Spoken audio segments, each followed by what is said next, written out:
5 minutes.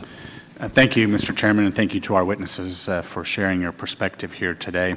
Obviously, Brazil and the United States have tremendous trading potential, and representing a good bit of agriculture in Nebraska, I know that agriculture is a major part of the Brazilian economy as well.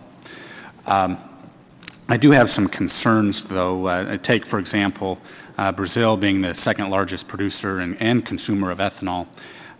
It's obviously an appealing market, and while the main U.S. ethanol tariff expired at the end of 2011, Brazil has only suspended its ethanol tariff, meaning it could be reinstated without notice.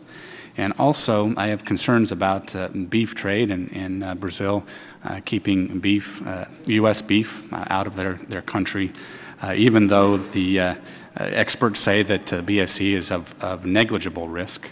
And so I have those concerns, but Mr. McClarty, could you reflect on that perhaps a bit and maybe give me some hope that we can iron some of these things out? Well, from being from an agricultural state as well, I certainly understand and identify with the points and the concerns that you raise.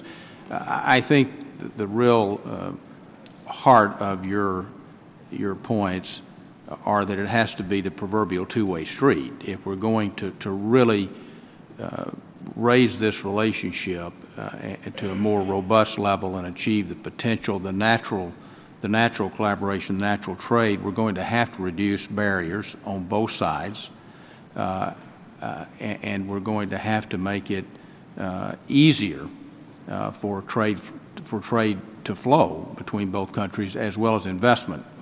I certainly think in terms of some of the non-tariff barriers, we need to depend on the science and not have those get in the way, for example, of beef and other matters that you raised.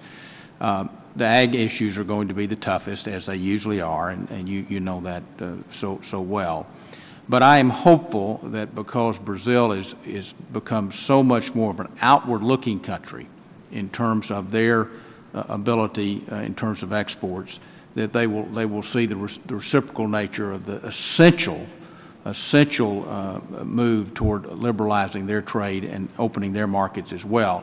The real issue here is not only creation of jobs, but you've got to increase productivity in Brazil to really raise their standards of living and to continue to build their middle class, as Congressman Rangel noted. So that's the key. So I think there is some hope. It will have to be pressed. And some of it is getting to understand each other's perspectives better, as you well know, and reaching common ground. Easier said than done, but essential for both countries. Thank you. Anyone else wishing to comment on that? No. Well, excuse me again, I appreciate a little reflection on this issue and the need to base our trading standards and our policies on sound science. I think allows us a great opportunity to establish an objective viewpoint so that producers themselves, consumers as well, kind of know what to expect. So thank you for your time, and I yield back.